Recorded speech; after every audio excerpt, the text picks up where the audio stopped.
buenas tardes, buenas noches.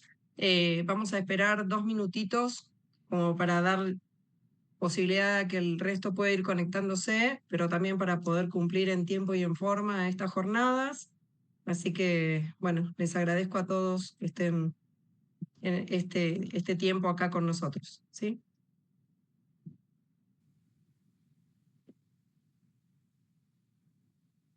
Un minuto y largamos.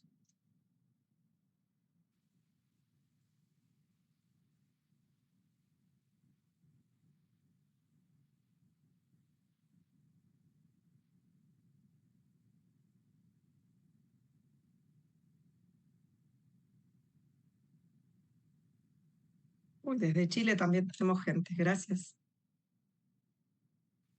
Ya pasamos la cordillera y los límites fronterizos.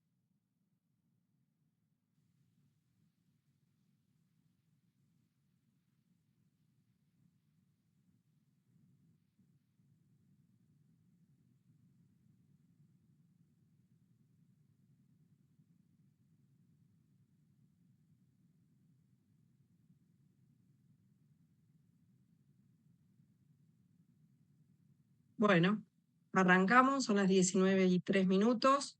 Eh, Buenas tardes a todos, buenas noches si hay alguien de otro lugar que esté con otro uso horario. Eh, Esta es la primera jornada que vamos a hacer viviendo y tratando la enfermedad de Hirschsprung. Soy la doctora Cintia Bastianelli, pediatra, gastroenteróloga infantil. Actualmente represento a la Sociedad Argentina de Gastroenterología, no, la Sociedad de Pediatría. También estoy en el comité de gastroenterología, pero bueno, me quedé tildada con lo de gastro. Y le queremos dar las gracias a todos, primero a todos los que fuimos pidiéndole ayuda para poder celebrar y dar concientización de esta enfermedad, que empezamos siendo algo chiquitito y terminó siendo, van a ver que hay de todos lados. Así que les agradezco un montón. No me quiero expandir mucho.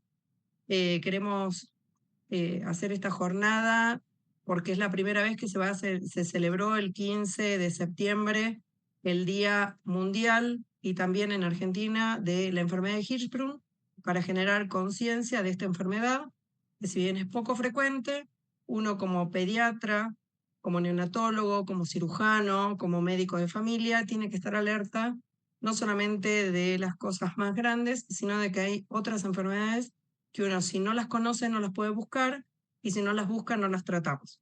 Así que, bueno, sin más, le vamos a dar la palabra a Marcela Silvetti para que pueda hacer la presentación de este programa, que va a ser corto, rápido y todo, desde primera persona hasta el último que cierra todo esto, que es los padres. Muchas gracias. Marcela. Bueno, sí, buenas noches a todos. Yo soy Marcela Silvetti, soy pediatra neonatóloga. Bueno, yo ahora voy a presentar a cada uno de los disertantes con los temas que van a exponer. Lo vamos a hacer en un solo tirón para no estar interrumpiendo cada una de las exposiciones. La primera charla va a estar a cargo del doctor Santiago Tártaro. Él es médico anestesiólogo, especialista en dolor. Oportunidad, el doctor nos va a charlar cómo vivir de primera persona una mirada desde el paciente médico, ¿sí? Siguiendo, la doctora Gladys Villarroel, que es gastroenteróloga infantil, su tema va a ser la constipación, cuando la constipación no es solo funcional, claves para el diagnóstico, si bien, diferencial, sí. Siguiendo, el doctor Patricio Rauch, que se desempeña como cirujano pediátrico del Hospital Materno Infantil de Salta, explorando caminos, métodos diagnósticos en la enfermedad de Hirschsprung. Sigue la doctora Janina Solá, que también es cirujana infantil del Hospital Materno Infantil de Salta. Ella nos va a hablar sobre perlas quirúrgicas y médicas, tipos prácticos para el día a día. Siguiendo, la licenciada Graciela Arana, ella es licenciada en enfermería, es asesora de ostomía del Hospital Materno Infantil de Salta en el área pediátrica, ¿sí? Y su tema va a ser ostomía, cuidado y manejo integral. Luego, la doctora Celeste Patiño, con constipación, incontinencia postquirúrgica, cómo abordarlas. La doctora es una cirujana pediátrica dedicada al área colorectal, es cirujana del Hospital de Niños Santísima Trinidad y del Sanatorio Allende de Córdoba. Posteriormente, la licenciada Leslie Sosa, quien es kinesióloga y fisioterapia especialista en rehabilitación del del piso pélvico pediátrico. Ella nos va a hablar sobre las alteraciones del piso pelviano y las estrategias de rehabilitación. Y por último, nos va a acompañar a los padres la voz de la Asociación de Hipro Argentina, que es la señora Carla Escaramela, que es, bueno, la verdad, un orgullo tenerla como presidenta de esta asociación, y es la que armó todo esto y provocó toda esta movida. Así que muchísimas gracias en nombre de todos, especialmente a la señora Carla.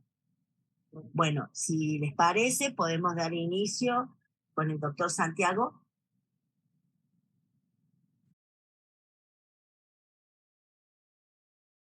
Estás muteado, Santiago. Ahí está. Genial. Bueno, buenas noches a todos. Buenas tardes, no sé cómo están ahí con el sol. Bueno, en primer lugar, gracias por la invitación, gracias por poder sumarme a esto, a este grupo. Gracias Carla y gracias Cintia. Y bueno, mi participación acá es específicamente para hacer nada más que homenajes y contarles un poquito lo que fue mi vida. Solamente en 10 minutos, así que después seguramente va a haber oportunidades de seguir charlando. ¿Se escucha bien mi voz? Sí. Perfecto. Bueno.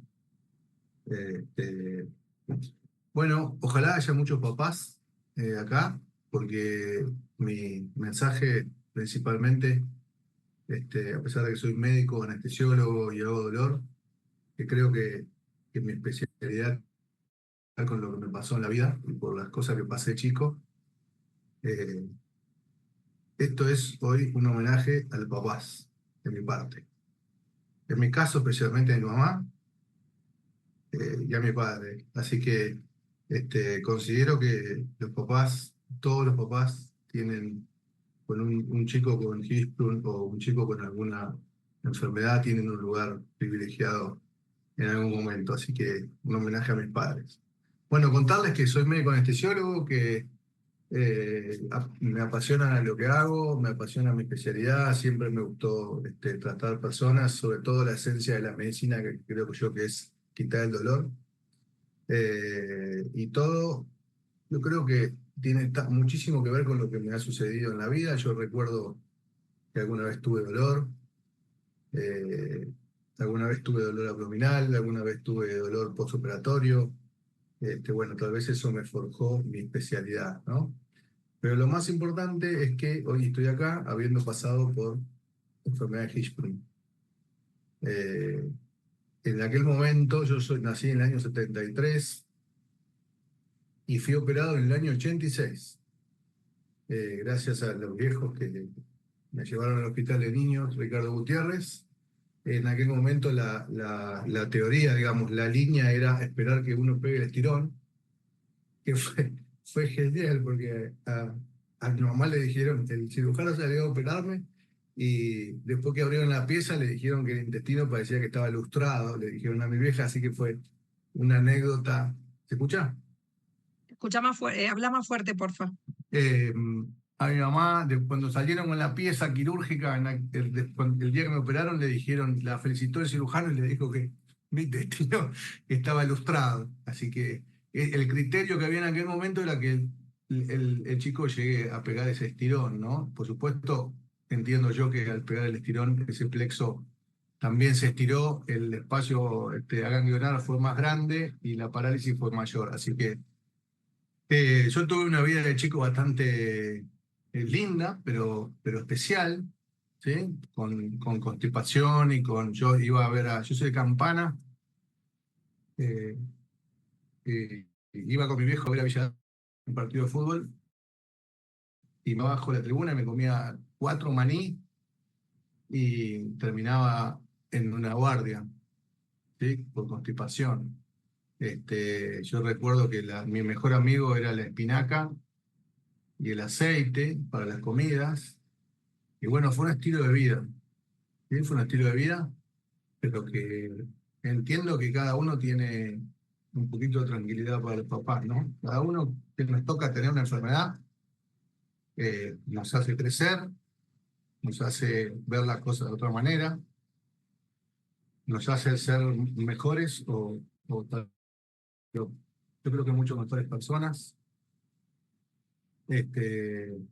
Y decirles que no tengan miedo, que no se asusten, que lo importante es estar alerta. Yo entiendo que todos los papás que están acá tienen contacto con enfermedad de Hirschsprung, pero estar alerta sobre tal vez en el jardín, sobre chicos que tienen constipación, digamos, como recién decían, lo que no se ve, lo que no se busca no se encuentra.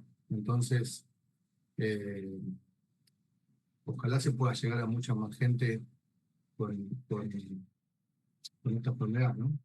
Bueno, y contarles también que me tocó llegar al hospital de niños Ricardo Gutiérrez después de, no sé, fue hace 5 años, así que 6 años, así que tengo 52, me operaron a los 13 y después de 30 años, por lo menos 25 años, me tocó llegar a hacer talleres de anestesia, porque anestesia no venosa, que fue a lo que yo me dediqué siempre, y estuve en el quirófano donde me operaron. Y recordé el paso de camilla por donde pasé ese día.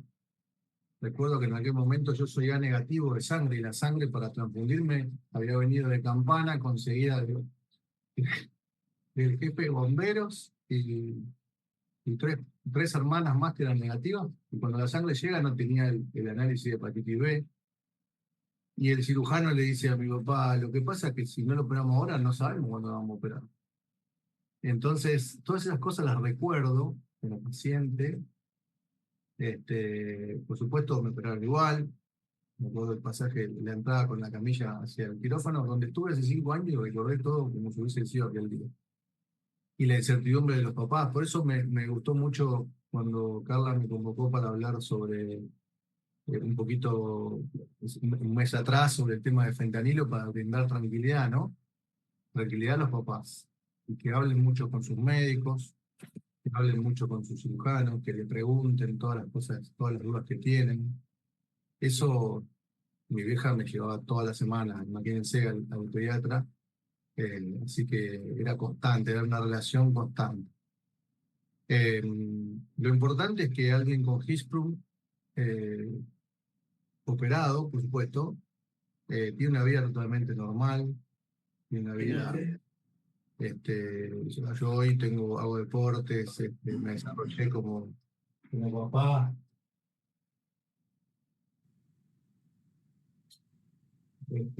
Así que eh, ojalá, ojalá esta iniciativa crezca, ¿sí? Para ayudar a mucha más gente, y sobre todo para poder estar cerca de los papás que tienen a sus chiquitos con esto. Yo recuerdo, las dudas eran tremendas, porque imagínense, estamos hablando del año 86. Recuerdo que nos tuvimos que internar con mi vieja el 9 de diciembre. Les pido disculpas porque me genera bastante sensibilidad, ¿no? El tema, nos internamos el 9 de diciembre para que me operen el 15, porque había que guardar la cama. Así que estuve 10 días en el hospital, una semana en el hospital, jugando al fútbol en la placita, yendo a la misa de todos los días, y viviendo en el hospital para guardar la cama. Anécdotas con los chicos que estaban internados en la cama al lado mío, tengo un montón. Siempre recuerdo que la noche buena llegó un gordo disfrazado de Papá Noel, que todavía tengo los juguetes, y la nenita que estaba en la cama de enfrente estaba operada por una patología que es la atresia de vías biliares. Entonces la nenita estaba histérica, estaba amarilla. Y cuando la madre mete la mano en la bolsa de juguete, dijo, me quiero este oso que es amarillo igual que mi hija. esa fue una anécdota de mi familia de toda la vida, ¿no? Después anduvo muy bien la nena y terminó la mamá, conocí a mi mamá. Bueno, la cosa es que vivimos en el hospital un mes, pasé Nochebuena en el hospital un mes, y nos fuimos de alta el 31 de la mañana. Así que yo internado bajé 12 kilos y crecí 10 centímetros. Así que mis pies se salieron afuera de la cama. Y justo fue el momento donde el hospital de niños estaba mudándose a Garrahan. Así que agarré el último coletazo de la cirugía de este tipo en el hospital Gutiérrez, que pasaron a Garrahan y después no sé si se siguieron operando ahí. Pero bueno, Hirschsprung es un estilo de vida, ¿no? El que tiene, lo que tenemos, o tuvimos Hirschsprung, yo creo que tenemos, porque eh, si bien la vida cambió instantáneamente pre y postquirúrgica, con respecto a la motilidad intestinal y a poder ir al baño directamente, eh, no sé, yo no me puedo dar el lujo de comer queso de rallar como si fuese espinaca, ¿sí? Está claro eso. O sea que por más que, si bien estimamos que estoy curado, pero bueno, siempre queda dentro de la cabeza de uno que uno se tiene que cuidar, ¿no? Así que, pero la vida es totalmente normal y después de verlo como médico, me quedan un minuto, este, yo creo que uno viene a la vida para dejar cosas y, y la vida le pone delante ciertos desafíos y en la medida que uno los pueda sortear, hablo como paciente, ¿no? Porque la realidad es que yo les tengo que contar de hoy, eh, estando enfermo se sufre, ¿sí? Pero todo sirve por algo. Así que eh, yo creo que los papás que tengan un chiquito con autismo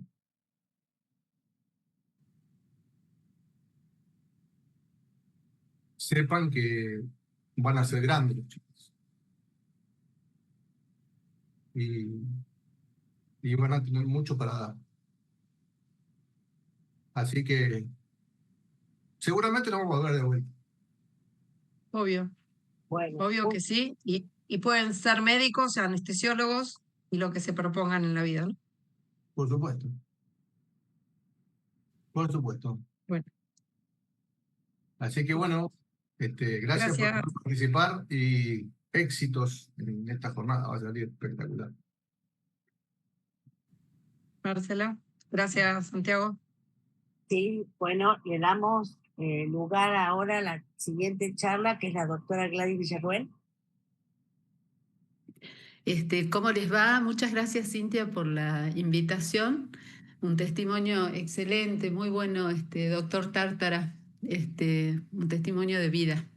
En honor al tiempo, voy a hacer ya mi presentación. Yo voy a hablar del diagnóstico diferencial de aganglionosis de Hirschsprung en relación a constipación funcional.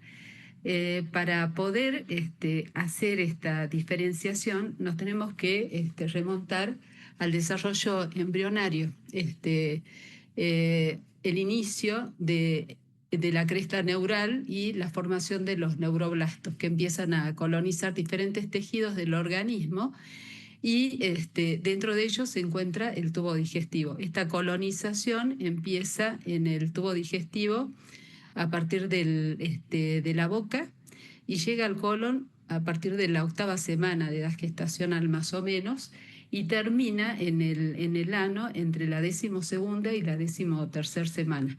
Esto es lo que ocurre en la migración normal de los neuroblastos en un intestino que tiene una motilidad aceptable. En cambio, cuando se genera una enfermedad de Hirschsprung, esa migración de los neuroblastos se detiene en alguna parte del tubo digestivo, habitualmente en el colon y más frecuentemente en la parte distal del colon.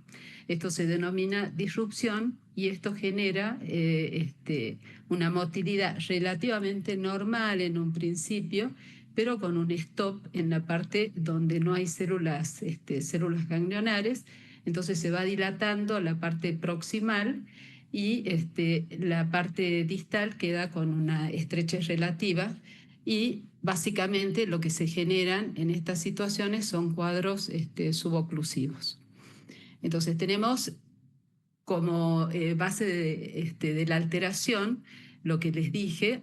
En una constipación funcional hay una migración normal de las células neuronales, y la constipación funcional está relacionada más a un trastorno del eje intestino-cerebro sin pérdida neuronal. Y en el caso de las aganglionosis hay un defecto congénito con ausencia de células ganglionares en los plexos de Meissner y de Auerbach. Esto genera alteraciones neuromusculares. En la constipación funcional básicamente hay un desbalance serotoninérgico y de óxido nítrico, y en las aganglionosis, al haber una ausencia del plexo mientérico, hay déficit de neuronas que actúan en forma inhibitoria. Por lo tanto, el reflejo rectoanal inhibitorio del esfínter anal interno está ausente en la enfermedad de Hirschsprung y está presente en la constipación funcional. Básicamente, entonces, lo que hay en relación a la motilidad y al tránsito es un tránsito lento o normal con una discoordinación nanorectal en la constipación funcional, y en la ganglionosis hay una obstrucción funcional del segmento que está afectado y un megacolon proximal. En relación a la microbiota, lo que se observó es que en la constipación funcional hay una disbiosis importante con disminución de bifidobacterias y lactobacilos y aumento de bacteroides y Clostridium. En el caso de las aganglionosis, como hay una dilatación del segmento proximal, en general lo que se observa es un sobredesarrollo bacteriano, precisamente por la mala actividad del segmento proximal al estar dilatado. Funciona como si fuese una bolsa con motilidad, pero mala motilidad. Y hay alto riesgo de enterocolitis. La constipación funcional representa aproximadamente un 8% del total de las consultas en el pediatra, y de esas, un 5% pueden corresponder a ganglionosis. El 95% son completamente funcionales. Y si nos vamos a las características generales de cada una de ellas, el inicio de la enfermedad Hirschsprung habitualmente es a partir del nacimiento. En cambio, en la constipación funcional aparece tras un periodo normal. Hay habitualmente ausencia de meconio dentro de las primeras 24-48 horas en la enfermedad de Hirschsprung, pero se ha detectado que aproximadamente un 40% pueden tener eliminación de meconio dentro de las 24-48 horas, y puede ocurrir lo contrario también, que un niño con constipación funcional tenga retraso en la eliminación de meconio.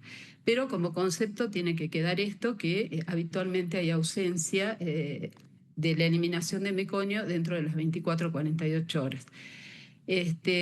Los chicos con aganglionosis o enfermedad de Hirschsprung en general son chicos que tienen tendencia a distenderse mucho y a tener más bien el abdomen tenso, y en algunas situaciones hay vómitos biliosos correspondientes a la patología de base que genera un cuadro suboclusivo.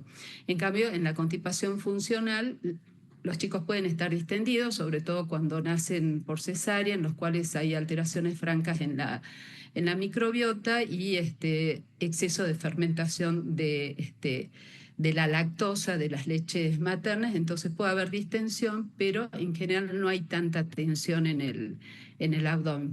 En cuanto al examen rectal, en la constipación funcional la ampolla está llena de materia fecal. En la ganglionosis habitualmente está vacía, dependiendo de la extensión también de la lesión. Y en la constipación funcional, generalmente uno observa que hay mejoría con cambios en los hábitos o tratamiento con laxantes, lo cual habitualmente no se observa en la ganglionosis hasta que el problema no se soluciona con cirugía. Gladys, dos Sí. minutos te quedan. ¿Cómo? 2 minutos. Ah, mira, me falta un montón, te digo. Bueno, entonces lo que observamos entonces es que desde el mes a los 28 días, habitualmente en la constipación funcional, las heces y los tránsitos, el tránsito es normal. En cambio, en la ganglionosis no hay eliminación de meconio, hay distensión progresiva y vómitos biliosos. En el lactante, generalmente en la constipación funcional, se observa una acentuación de esa constipación asociada a cambios en la dieta, o porque se cambia la fórmula, o porque empiezan con alimentación complementaria. Y en la enfermedad de Hirschsprung, no solamente la constipación persiste desde los primeros días de vida, sino que ya hay afectación del crecimiento. En el niño pequeño de 1 a 5 años, lo más importante en la constipación funcional es que hay retención voluntaria y posturas determinadas para poder defecar con heces voluminosas y dolorosas, habitualmente sin retraso pondoestatural, y esto no ocurre en un chico que llega a los 5 años, entre los 1 y los 5 años, pero sí hay un deterioro nutricional. En la etapa escolar, lo más importante es la aparición de pseudoencopresis o escurrimiento, lo cual habitualmente no se presenta en la aganglionosis, y la evolución natural de la constipación funcional es que en el 75% de los casos mejoran al llegar a la etapa adulta. Los factores de peor pronóstico son el inicio tardío, retraso en el tratamiento, baja frecuencia de posiciones desde el inicio. Eso produce un impacto en la calidad de vida. Factores de riesgos importantes son los malos hábitos dietarios y el sedentarismo y la disbiosis persistente. Y en el caso de la aganglionosis, como sabemos, los pacientes sin cirugía tienen muy mala evolución. Se han detectado casos de personas de 70 años con aganglionosis porque han hecho cuadros de suboclusión o vólvulos o llegan desnutridos a esa etapa. Y como resumen, podríamos decir que la mayoría de los niños mejora cuando tiene constipación funcional. Habíamos hablado ya del efecto de la microbiota en la misma, y las intervenciones en la microbiota pueden tener efectos prometedores, pero todavía se encuentran en estudio. En el caso de la aganglionosis, la prolongación de la enfermedad sin que haya un diagnóstico lleva a mayores complicaciones, sobre todo deterioro nutricional y episodios de suboclusión recurrente, y los pacientes que más frecuentemente llegan a la adultez son el segmento corto leve, el ultra corto o las formas zonales, en los cuales hay una evolución errática y suboclusiones recurrentes. Listo, gracias. Espectacular, Gracias, Gladys. No sé cuántos minutos. Perfecto. No, perfecto. Había calculado más o menos, pero se ve que fue muy lento. No, es que Perfecto. se atrasó un poquito. Ahora sigue con nosotros el doctor Patricio Rauch, quien es cirujano pediatra y se desempeña en el Hospital Materno Infantil, así que le damos lugar a recordarnos que tenemos 10 minutos para cada exposición. Gracias. Bueno, Marcela, muchas gracias. Gracias a Cintia, a toda la SAP, por honrar de esta forma el primer día de la enfermedad de Hirschsprung. La verdad que no hay un festejo más lindo que se pueda haber llevado junto a colegas, a amigos, a compañeros y a padres. Así que muy agradecido de que me hayan convocado para esta pequeña jornada. Y contarles y chusmearles, ya que hay muchos pediatras, que el doctor Hirschsprung en realidad él es un médico danés y que, bueno, se recibe de pediatra y lo ponen en neonatología. En Dinamarca trabajaba él y, bueno, es el primero en describir esta enfermedad. Siendo pediatra, él los describe a los pacientes fallecidos en 1888, ya hace más de 100 años. Y bueno, y así como fuimos recorriendo y de a poco vamos mejorando día a día con esta enfermedad.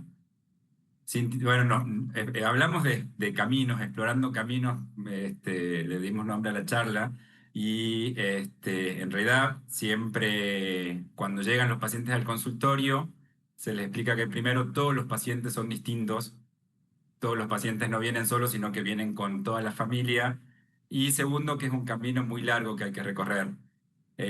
Así que comienzan desde chiquititos hasta llegando, nos conmovió mucho las palabras del doctor, la verdad, porque nosotros lo vemos cómo van creciendo y es muy lindo. Sí, y el camino es difícil, obviamente, saber de que un bebé, que tu bebé no tiene algo bien normal, es difícil para los padres llevar a hacer el diagnóstico y decirle a los padres que realmente es de una enfermedad difícil que requiere tratamiento quirúrgico y que el tratamiento es de por vida, también es difícil, pero bueno, justamente en este viaje no estamos solos y siempre dicen de que lo mejor para el camino es estar bien acompañado. Sí, no solamente por la familia, por otros familiares, como es el caso de Carla, que también al enterarnos de la situación de cada uno y de qué vivió cada uno, también nos ayuda muchísimo. También de un buen sistema de profesionales, ¿sí? Lamentablemente, y es lo que mejor se está viendo, de que cada vez estamos trabajando interdisciplinariamente y es la única forma de que podamos ayudar a nuestros pacientes con el médico nutricionista, el pediatra, los cirujanos, la psicóloga, la fisioterapeuta, la nutricionista, y así mientras más somos y más aportamos al paciente, es mucho más beneficiario y cada vez el paciente está un poco mejor. ¿Sí?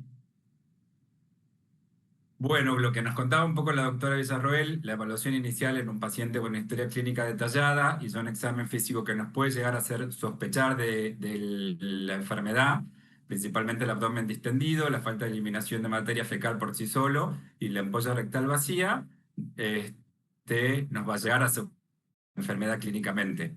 Ante la sospecha, lo primero siempre es la radiografía de abdomen. ¿Por qué? La radiografía nos muestra mucho la composición, el contenido de la pancita de los niños, ¿sí? Nos muestra el contenido sólido, el gas, y nos ayuda a ver cómo está la distribución de las asas de este paciente, ¿sí?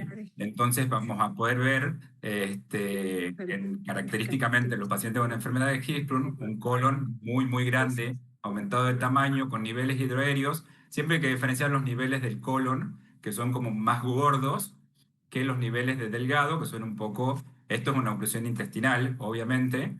Entonces nos lleva a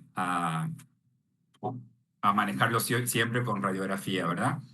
La radiografía no solamente la vamos a utilizar para el diagnóstico, sino que la vamos a estar utilizando en todo momento, en todos los controles con los pacientes, porque justamente nos da muchísima información, ¿sí? Así que la vamos a usar en el consultorio cuando vengan a control para ver si funcionó o no funcionó la irrigación. Así que es algo que vamos a escuchar mucho todo el tiempo y es muy útil y nos da muchísima información, ¿sí? Acá en estas dos plaquitas vemos cómo están muy dilatadas las asas de intestino grueso en estos dos pacientitos.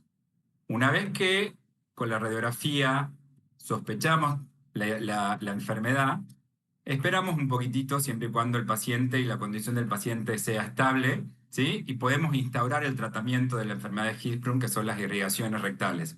Bien, justamente las irrigaciones también nos van a dar una idea de si el paciente responde o no responde, mejora o no mejora. También esto lo vamos a ir evaluando con radiografías y nos va a permitir estabilizarlo al niño, al bebé si es neo, hasta que sigamos con los estudios que corresponden, ¿sí? Podemos estar varios meses siempre y cuando los padres tengan adherencia al tratamiento, con controles bien seguidos, y podemos esperar un poquitito a que los bebés crezcan un poco, siempre y cuando nos permita el bebé, y seguimos con las irrigaciones.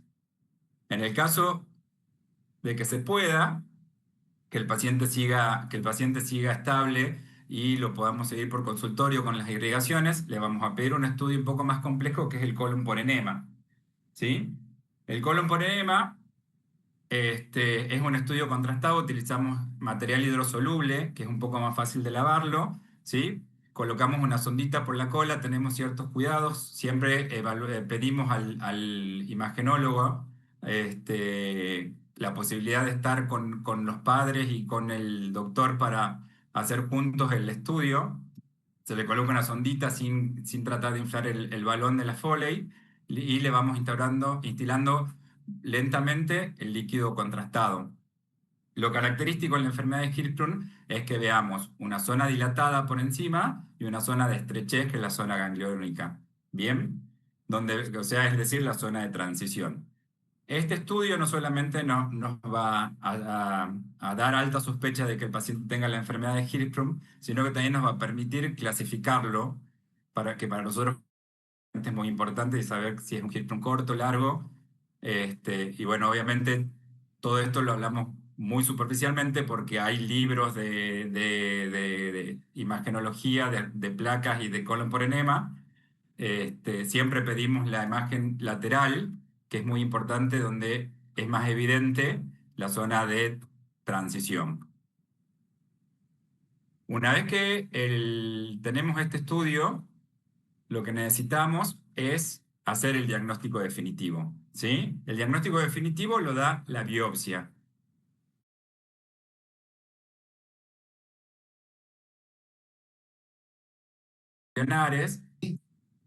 Y que hay hipertrofia de las fibras nerviosas, que es lo que hablaba la doctora, ¿sí? Para sacar esta toma de biopsia hay varias formas, a veces lo hacemos en quirófano si el pacientito clínicamente no pudo ir con las irrigaciones y hubo que ostomizarlo.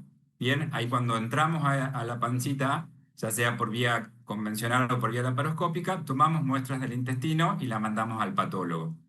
Bien, y en el caso de que el paciente esté estable y se pueda realizar la biopsia rectal, es lo más eficiente. La biopsia rectal se hace por dos métodos. El método por succión, que es una pistolita, que es la que estamos viendo, ¿sí? Y la quirúrgica. La biopsia rectal por succión en nuestro hospital no la realizamos porque los anatomopatólogos no tienen la capacidad de analizarnos las muestras que da la pistolita. Bien, entonces solamente hacemos la quirúrgica, pero es un método muy eficiente, mucho menos invasivo. Se hacen, en el Garrahan lo hacen las gastroenterólogas en el consultorio, y también nos brindan mucha información. Pero necesitamos al patólogo que la sepa analizar a la muestra. La biopsia Patricia, quirúrgica. perdón. La biopsia quirúrgica, por otro lado, bueno, lo colocamos al pacientito en posición, colocamos un separador que se llama Longstar, ¿sí? Y ahí tomamos en quirófano, con el paciente dormidito, una muestra que tiene que llevar muscular para mandarlo al patólogo, ¿sí? Esta es la biopsia definitiva y es lo que le va a poner nombre a la enfermedad. ¿Bien? La conclusión es que doy hasta el diagnóstico, bueno, ante la sospecha de la enfermedad, siempre se pueden instaurar las irrigaciones, que es el tratamiento y el mejor tratamiento de los pacientes. La biopsia rectal es el único gold estándar, es la única forma que diagnosticamos la enfermedad y mientras antes lo sospechemos de la enfermedad, siempre nuestro pacientito va a estar mejor, lo vamos a poder llegar y ese colon va a sufrir mucho menos, que nos va a ayudar un montón. Bueno, muchísimas gracias, Patricio, muy clara la exposición. Siguiendo con la serie de charlas, ahora es el turno de la doctora Janina Solá, quien también es cirujana pediátrica del Hospital Materno Infantil de Salta, así que te damos la palabra, Yani. Muchas gracias, Patricio. Bueno, buenas tardes, buenas noches. Muchas gracias a todos los que pudieron conectarse para compartir con nosotros este ratito que es muy importante. Yo voy a hablar de 3, 4 cositas a tener en cuenta de la enfermedad de Hirschsprung para no olvidar.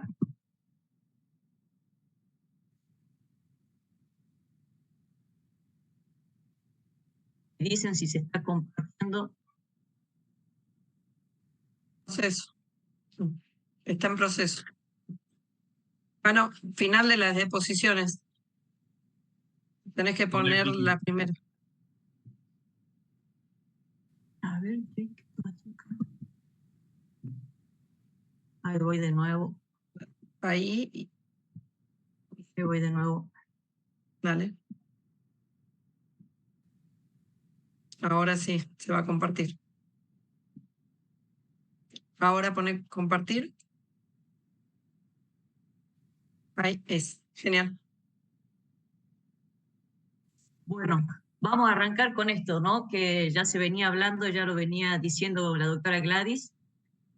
Siempre recordar que es una enfermedad congénita, no es una enfermedad que se va a adquirir a los 4 años de vida, sino que el bebé va a nacer ya con esta enfermedad, ¿sí?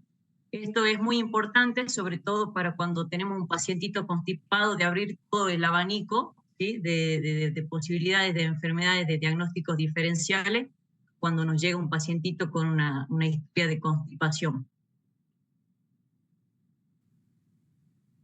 Dentro de los tips para las irrigaciones, que este es la vedette de esta enfermedad, un tratamiento muy, muy importante, que es lo que más debemos saber, enfermería, médicos, los papás, saber hacer este procedimiento, que es lo que puede salvar a veces la vida a estos pacientes, ¿no? Y para empezar a hablar de esto, hay que recordar que el tamaño del ano de un recién nacido normal equivale a 12 milímetros, lo que más o menos es en 36 French, en lo que son las unidades en lo que medimos los insumos médicos, ¿sí? Cuando vamos a alguna consulta en la neo, vemos que están intentando desobstruir estos pacientes con una K30, una K35. Si ustedes ven ahí en la tabla, la verdad que la medida son muy chiquititas, el diámetro 2,8, 2,3, 1,4, o sea, son sonditas que son muy finitas y que no van a lo que realmente estamos queriendo hacer, ¿sí? Entonces, lo que los expertos, lo que nos recomiendan es esto: en menores de 1 año, utilizar una sonda Foley de 16 French, y en mayores de 1 año, utilizar una sonda Foley de 24 French. Esto es lo que corresponde para usar en el momento de las irrigaciones de este paciente. Ahora, ¿con qué cantidad de líquido vamos a usar para hacer estas irrigaciones? No vamos a usar ni a 5 por kilo, ni a 10 por kilo, ni medio litro, ni un litro. Vamos a usar la cantidad de líquido que sea necesario hasta que ese líquido que obtengamos del intestino de nuestro paciente sea clarito y hemos logrado la mejoría clínica de nuestro paciente. ¿Con qué frecuencia lo vamos a hacer? Las veces que nuestro paciente necesite. Si se ha distendido, ha comenzado con vómito, está sin apetito, se merece realizarle una irrigación. ¿Cómo hacemos para saber si esto ha sido efectivo? Más allá de que la clínica es franca, digamos, si hay una mejoría clínica franca, el paciente mejora esa distensión, mejora el dolor abdominal, aparece el apetito. Podemos hacer también radiografías de abdomen para controlar de que nuestras irrigaciones estén siendo efectivas. Por ejemplo, en esta primera radiografía de abdomen de frente, podemos ver un colon bastante distendido, con un nivel hidroaéreo, que significa que acá arriba hay aire, hay gases, y abajo hay materia fecal líquida. Después que hemos puesto la sondita para desobstruirlo y hacerle una irrigación, hacemos otra radiografía de control y podemos ver que nuestra irrigación ha sido efectiva. Esto es una forma que con imágenes podemos chequear de que esto está siendo efectivo. Vamos a ver un videito que no tiene sonido. Es un videito del doctor Luis de la Torre, que es un doctor cirujano mexicano, trabaja en Denver, en Estados Unidos, un doctor muy referente en esta enfermedad, a la cual acudimos a veces cuando se nos presenta algún problema de algún paciente. Ahí vemos cómo nos muestra, preparamos todo nuestro utensilio, solución fisiológica, nuestra sondita, nuestra jeringa, la vaselina o ese lubricante. Ahí tenemos la sondita 16 French en pacientes de menor de 1 año y 24 French para pacientes mayores de 21 años. Tenemos solución fisiológica o agüita tibia, ¿sí? No es agua fría o solución fisiológica fría. Colocamos la sondita en el recto con mucha delicadeza y progresamos esa sondita hacia todo el intestino. ¿Qué va a hacer esta sonda? Va a empezar a evacuar toda esa materia fecal líquida, fétida, los gases. Vamos a mover esa sonda, vamos a retirar, vamos a progresar un poquito más para que siga saliendo todo ese contenido y empezamos a hacer la irrigación, a instilar o a introducir esa solución fisiológica tibia. Nos va a ayudar a que sigamos limpiando todo ese colon hasta lograr evacuarlo completamente. Uno debería detener esa irrigación cuando ya obtiene un líquido clarito, un líquido amarillo clarito, y que ya el paciente también en la clínica bajo esa distensión, bajo el dolor de la pancita. Y siempre podemos lavar estos utensilios y guardarlo para volver a reutilizarlo. No es necesario comprar sondas, se puede reutilizar la... Bueno. Muy bien. Pasamos a otro tema, la colostomía de urgencia. Sí o sí, los pacientes necesitan una colostomía cuando nacen. Para poder responder esta pregunta, tenemos que saber que 8 de cada 10 pacientes con enfermedad de Hirschsprung no van a necesitar una colostomía de urgencia. ¿Qué significa esto? Dentro de lo que es la clasificación de la enfermedad de Hirschsprung, vemos que el 80% de estos pacientes, la afección de su intestino es de un segmento corto, significa de un recto sigmoideo. Esta porción es la que está enferma, ¿sí? Y un 10% son los otros tipos de extensiones, largo o total, que ya afectan todo el intestino. Pero lo más frecuente que tenemos es esta extensión de afección. Entonces, esto significa que con una irrigación podríamos desobstruir a este paciente.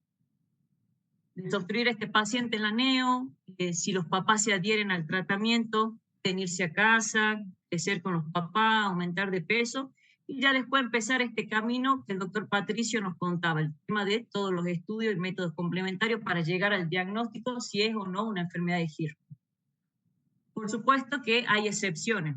Las excepciones, por ahí en nuestro hospital donde trabajamos, tenemos pacientes que a veces son del interior, que no tienen cerca un centro de salud, o a veces los papás cuesta adherirse al tratamiento, y son esos pacientes que si planteamos hacerle una colostomía por el riesgo de que lleva, de que no puedan llevar adelante este tratamiento, que es muy importante, ¿sí? En el caso de que este bebé haya tenido que ser sometido a una cirugía, los expertos, ¿qué nos recomiendan? Ya sea porque ha sido un abdomen agudo, una perforación, hay alguna otra sospecha diagnóstica, lo que nos recomiendan los expertos es hacer una colostomía en la zona del intestino sano, con alguna biopsia intraoperatoria. O en el caso de no notar que haya una buena zona de transición, vemos y no notamos que no hay una zona de transición clara, nos recomiendan hacer una ileostomía 15-20 centímetros de la válvula ileocecal. ¿Esto para qué es? Para que no perjudiquemos toda la irrigación, toda la sangre que va al intestino grueso, que es lo que después vamos a usar para hacer el descenso, la cirugía definitiva de este paciente. Lo que se está tratando de evitar son los mapeos colónicos, porque en realidad el diagnóstico de esta enfermedad va a ser con la biopsia rectal, no con las biopsias que tomemos en un mapeo, en un paciente que está con un abdomen agudo, lesionamos más el intestino, generamos más adherencia para la próxima cirugía, la cirugía de... Y lo que también hasta ellos los ponen como casi prohibido, la colostomía derecha. Estos eran 2 tratamientos que se implementó mucho tiempo. La colostomía derecha más mapeo era como el caminito de los cirujanos. Ahora es como, esto ha ido cambiando, ¿sí? Y por último, las técnicas quirúrgicas, en los últimos 60 años hubo muchas técnicas quirúrgicas, se han desarrollado varias técnicas quirúrgicas, operando solo por la pancita, operando solo por el ano, combinando pancita y por el ano, con cirugía abierta, con cirugía endoscópica. lo importante de la cirugía es de que deben respetar estos 3 principios. El primer principio es la resección del colon enfermo y la zona dilatada o la famosa zona de transición, ¿sí? Descender un intestino sano, es decir, que el intestino que vamos a llevar hacia la colita sea sano, que tenga células. Y tercero, que esta anastomosis, esta unión que hagamos del intestino sano a la colita, siempre cuidemos y protejamos este canal anal. Esto es muy importante porque el paciente con enfermedad de Hirschsprung tiene un canal anal normal, o sea, su esfínter es normal, su sensibilidad es normal, por lo cual no debería quedar un paciente incontinente después de la cirugía.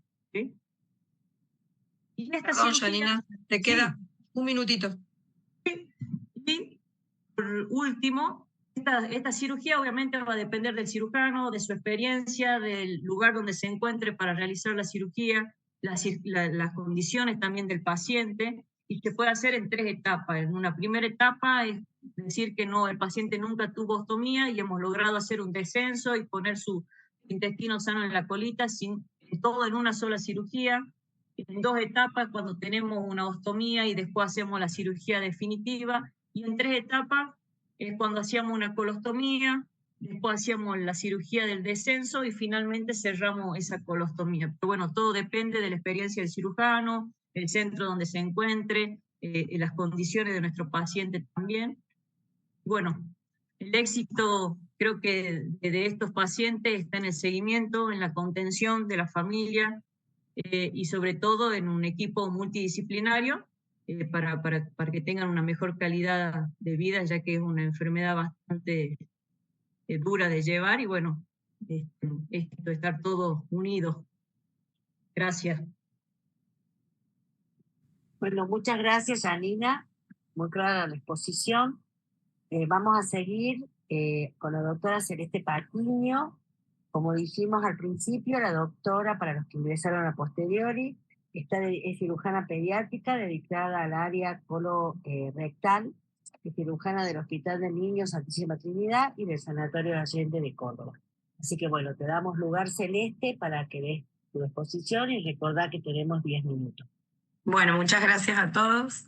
Muy honrada de estar aquí acompañándolos y a mí me toca la evolución postquirúrgica. Esta es la parte más fiera, ¿eh? O sea, pero ahí vamos. Los que la Tú padecen puedes. saben que estamos. La evolución postquirúrgica puede ser de todas las formas, hermosa o con hipomotilidad, con enterocolitis postdescenso, con incontinencia fecal, con hipomotilidad y obstrucción o con encopresis. Y eso lo vamos a ir conversando rápidamente. Vamos a hablar prácticamente de 2 entidades que son postquirúrgicas muy importantes. Una va a ser la enterocolitis, y para nosotros en el Hirschsprung es como, nosotros decimos Hirschsprung y decimos enterocolitis. Y eso es algo que en los últimos 15 años se ha hecho muy fuerte en información y es algo muy importante que nosotros podemos trasladar.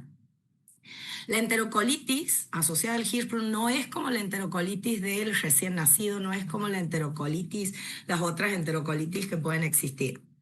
Esta enterocolitis se produce básicamente porque hay una zona de obstrucción en el canal anal donde hay una mayor presión. Es como decía la doctora Gladys al inicio, hablaba de una ausencia de un reflejo rectoanal inhibitorio, habla de una hipertonía a nivel del canal anal y esto es congénito por el desarrollo de la enfermedad. Entonces hay un éxtasis de materia fecal, hay una alteración de esta flora, esto desarrolla una infección, una inflamación a nivel intestinal y hay una motilidad de colon que es disminuida con una zona de menor presión sobre una zona de mayor presión y va y viene la flecha porque aquí el círculo se altera justamente por eso y entonces nos produce estas radiografías que vemos aquí en la izquierda de la pantalla. ¿Cuáles características tiene? La distensión abdominal, los bebés se hinchan, tiene falta de eliminación de gases cuando el niño está despierto. Nosotros, los papás, a veces nos dicen, cuando duerme aparece hecho caquita o elimina gases cuando descansa y no está tan hinchado. Y algunas veces puede tener o diarreas, fiebre, vómitos, y en casos muy extremos puede llevar una infección generalizada con la muerte del paciente si no obramos en consecuencia. Sabemos que el 50% de nuestros pacientes con Hirschsprung pueden llegar a tener enterocolitis hasta los 5 o 6 años. Y no sabemos describir todavía médicamente por qué hay esta característica con la edad. Eso no lo tenemos claro, pero sabemos que en los primeros 6 años de vida de un paciente que tiene Hirschsprung puede presentar enterocolitis postdescenso. Y aquellos pacientes que la han tenido, después de los 5 o 6 años es raro que la vuelvan a padecer. ¿Cuál es el tratamiento? Las irrigaciones no vamos a ahondar demasiado porque la doctora Janina las ha contado recién. Generalmente usamos antibiótico-terapia, el metronidazol es nuestro caballo de batalla y hoy estamos usando algunos otros como la neomicina o la amoxicilina ácido clavulánico para ir alternando. Entonces usamos metronidazol, a veces también lo agregamos en la irrigación. Casos más severos de la enterocolitis pueden necesitar internación, ayuno, hidratación parenteral y antibióticos endovenosos. Y cuando los casos son recurrentes y tenemos varios al año, entonces nosotros tenemos que reevaluar. Esto solo a modo de recordar la irrigación, lo que acaba de decir la doctora Janina, qué elementos necesitamos, la sonda Foley, que los calibres los ha explicado muy bien la Jani, la solución fisiológica tibia, el lubricante, paciencia, porque se necesita mucha paciencia y los papás que han irrigado un niño y los médicos y profesionales, enfermeros que han irrigado niños saben que la paciencia es la característica clave. Esta es la radiografía con la cual se presenta enterocolitis. Este paciente ya está operado, es un paciente nuestro, aquí del hospital. Y post-irrigación, miren cómo puede cambiar ostensiblemente y mejorar clínicamente. Entonces es muy importante que se lleven esto como algo tan importante. ¿En qué consta la reevaluación cuando tenemos muchos casos de enterocolitis? Vemos la respuesta a las irrigaciones, cuántos episodios hace al año, cómo viene creciendo nuestro paciente y cómo se alimenta el niño que tiene Hirschsprung. Y entonces decimos, bueno, si tenemos muchos episodios de enterocolitis por año, que sabemos que a veces lo pueden producir, entonces tenemos diferentes estrategias. Vamos y buscamos la anatomía del descenso, revisamos las biopsias, vemos que esté todo correcto. Consideramos rebiopsiar a nuestros pacientes. Hoy, afortunadamente, en los trabajos de los últimos años, por más que la rebiopsia diga que hay una hipoganglionosis, o sea, una baja de las células ganglionares en el descenso, ya no optamos directamente por operar. Hace 10 años atrás nos decían hay que operar de nuevo. Entonces hoy, afortunadamente, estamos evolucionando y no a todos tenemos que reoperar. Hacemos estudios contrastados como los que ha descrito el doctor Patricio y si no, optamos por inyectar toxina botulínica. ¿Qué es lo que hace la toxina botulínica? La toxina botulínica nos permite relajar el esfínter y relajar la zona de aganglionosis que queda cercano a la línea pectínea. Nosotros tenemos, si este en el esquema, que lo tengo aquí arriba, que lo estoy señalando, si este es el anodermo, esta es la zona pectínea. Esta es la zona donde nosotros hacemos la anastomosis colorectal. Entonces nosotros dejamos una porción de recto cercana a la zona pectínea para que nuestro paciente no quede con incontinencia fecal, queda una zona gangliosa. Esa zona aumenta la presión y al aumentar la presión favorece de alguna manera estas enterocolitis. Entonces nosotros inyectamos toxina botulínica en ese recto residual, no en el esfínter estriado del ano, como si fuese en una constipación. Aquí lo inyectamos en esta zona, como estamos viendo en el video, lo inyectamos submucoso a nivel de la muscular de la mucosa y de la capa muscular del recto residual en un proceso bajo anestesia general. Lo inyectamos por cuadrantes, estas son las dosis que utilizamos y tiene un efecto de 120 días y nos da una incontinencia y también nos baja los episodios de enterocolitis. No es milagroso porque desafortunadamente lo usamos y a veces tenemos que volver a utilizarlo en el año o algunas veces es anecdótico, en un solo paciente lo usamos alguna vez y después no es necesario volver a usarlo. Celeste, 2 minutos. Vamos con la incontinencia, que es el final. La incontinencia fecal es la menos deseada y cuando nosotros nos enfrentamos a un paciente que ha sido operado por Hirschsprung y evoluciona con una incontinencia fecal, podemos tener que hay una afectación de este control neural del colon y del ano recto y hay una alteración de la continencia. Y esta puede ser con hipermotilidad, con un colon que se mueva mucho, o incontinencia fecal con hipomotilidad, que se mueva poquito y que retenga, pero que el paciente no controle.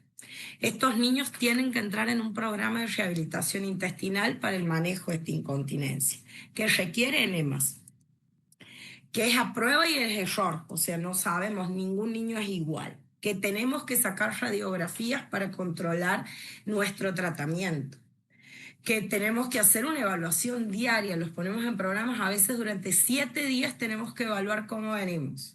Hay que dedicarse completamente a esto, no podemos hacerlo de apartes. Tenemos que tener disciplina, las familias tienen que tener disciplina y nosotros acompañarlos en ella. Y mucha paciencia para encontrar el éxito. Cada paciente es particular, ningún paciente es igual a otro. Administramos enemas, esto es solo modo de ejemplo. El volumen del contenido del enema lo podemos a veces definir en base al volumen utilizado en un estudio contrastado de colon por enema. Nuestro objetivo es mantener al niño libre de accidentes con un colon limpio. Empezamos a la menor edad posible y no tenemos límites en las edades.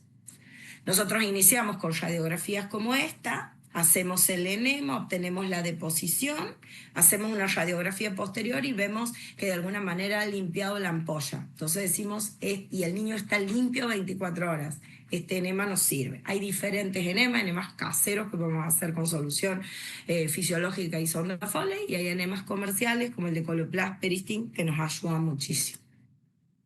Para finalizar, muchos de nuestros pacientes van a tener síntomas relacionados sobre todo a la constipación, y esa es la parte como más favorable. Quiero decir, no va a tener incontinencia fecal, pero hay que acompañarlos en esta constipación y en el manejo de ella. Tenemos que identificar la necesidad de laxantes o enemas o irrigaciones según cada cuadro. Nosotros preferimos indicar laxantes estimulantes. Los laxantes osmóticos no son tan eficientes y eficaces a la hora de los pacientes colorectales, sobre todo el Hirschsprung. Hay que enseñar y aprender, es un proceso de defecación desafiante. Hay que tener paciencia, dedicación y compromiso.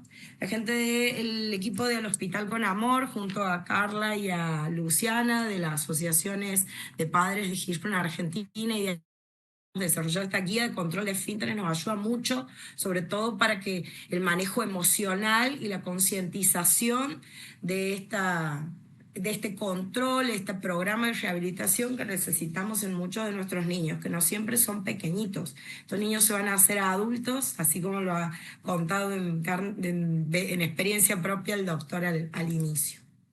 Y siempre termino con esta, que el doctor Robert Swenson ha sido como un gran pionero para nosotros, ha marcado un antes y un después en las cirugías, y él en el 2004 en el Journal of Pediatric Surgery termina en su trabajo diciendo que el cirujano que trata pacientes con Hirschsprung asume la enorme responsabilidad sobre la elección del procedimiento que va a hacer y proveer el soporte postoperatorio a largo plazo, hasta el control de esfínteres y el nuevo recto se ajuste a sus nuevas funciones. Con una expectativa de vida de 80 años, nosotros tenemos que saber que nuestros pacientes se van a hacer adultos y hay que acompañarlos en ese proceso y en la transición de ese proceso hasta que se hagan adultos. Bueno, muchas gracias. Muchas gracias, Celeste. Excelente tu exposición, muy agradecida. Recién la salté sin querer a la licenciada Graciela Arana, que estaba antes de la exposición de la doctora Celeste, así que le pido mil disculpas a la licenciada. Ella es licenciada en enfermería, es asesora de ostomías del Hospital Materno Infantil de Salta, en el área pediátrica. Así que bueno, Graciela, mil disculpas y te damos... No pasa nada, todo bien. Todo bien, muy buenas tardes. Ahí compartiendo el Power. Desde ya, muchísimas gracias por la convocatoria. Yo creo que enfermería en este caso tiene un papel muy importante para ayudar en este caso al paciente y en realidad a la familia, al padre, al cuidador. Bueno, el tema son cuidado y manejo integral de ostomías. Sabemos que la ostomía en la enfermedad de Hirschsprung generalmente es temporal, permitiendo que el intestino afectado sea extirpado. ¿Cuáles son los propósitos de esta ostomía? Como ya lo dijeron los doctores, aliviar la obstrucción, permitir la curación del intestino y manejar complicaciones como enterocolitis grave, megacolon, perforación. Todos sabemos que hay diferentes tipos de ostomías. En este caso, las que se usan son las colostomías y las ileostomías. Colostomía, que depende de todo lo que es el colon, y ileostomía del intestino delgado, que proveniente del ilio, que son las que a veces nos dan mucho más trabajo y complicaciones. Consideraciones importantes: la temporalidad, el cuidado de la piel esencial, porque si nosotros tenemos una piel no íntegra, no se nos va a adherir la bolsa. El apoyo especializado de enfermería, importante, porque cuando nosotros lo tenemos al paciente internado, sabemos que somos una parte muy importante en este caso, porque somos los que tenemos que educar al padre, al familiar, al cuidador, darle apoyo emocional y recursos, que sabemos que existan recursos que pueden ayudarlos tanto al niño como a la familia.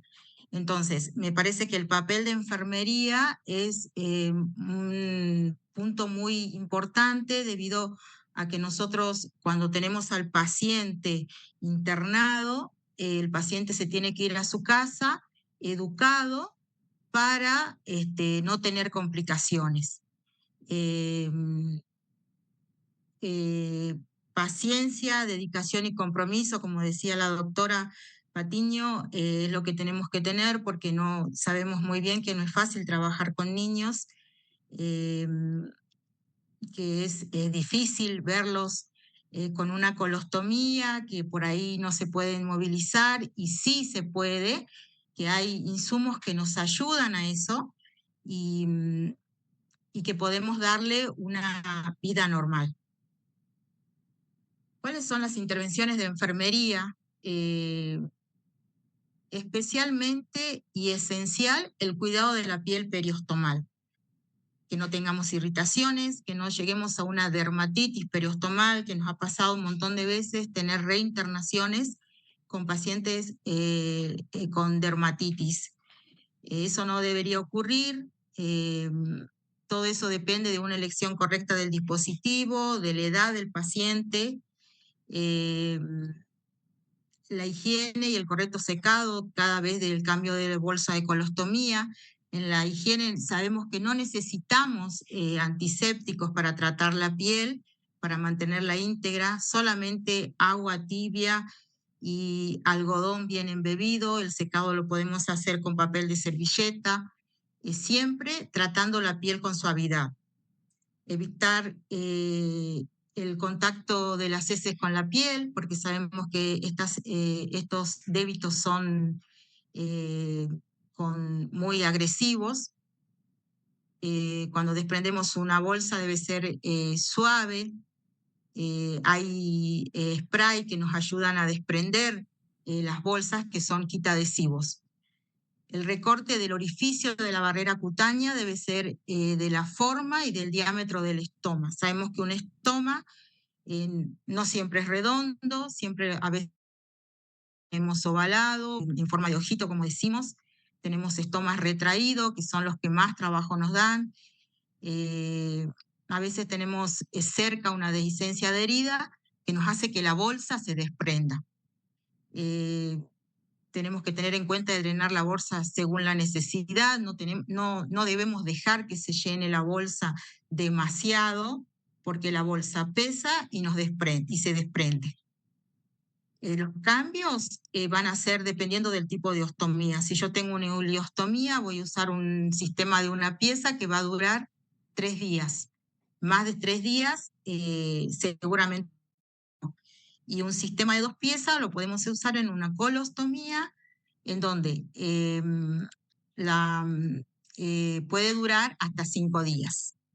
Las dietas en una ostomía es importante. Sabemos que en una ileostomía tenemos que tener una dieta astringente para tener una materia fecal más pastosa. Sabemos que en las ileostomías los débitos son líquidos y esos son lo que nos desprenden la bolsa. Debemos tener en cuenta los líquidos debido a que se nos puede deshidratar el niño. En las colostomías la dieta va a ser más rica en fibras y también con aporte de líquidos. Todo esto es importante transmitirlo a los padres para que cuando ellos están en el domicilio saber cómo tratar a su niño ostomizado.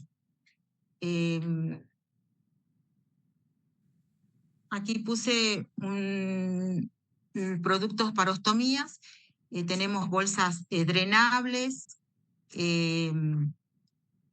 bolsas cerradas, bolsas pediátricas, bolsas doble pieza y sistema de una pieza. Todos estos insumos están compuestos por hidrocoloides que contienen agentes gelificantes como la carbosimetilcelulosa, que son productos protectores de la piel y que nos ayudan a la mayor duración, ¿sí? de que el sistema esté adherido. Tenemos los polvos para ostomías y las pastas para ostomía que son exclusivos para este tipo de pacientes. Los polvos también están compuestos por hidrocoloide, microgranulado, y las pastas también que nos sirven para como adherencia, como protector de la piel, y son niveladoras adhesivas. Con respecto a las pastas, cuando trabajamos con pediátricos, tenemos que tener en cuenta de usar pastas que sean con bajo contenido en alcohol, porque si tenemos un niño que tiene la piel irritada y le colocamos pasta, esto le produce ardor. Graciela, te quedan 2 minutitos. Tenemos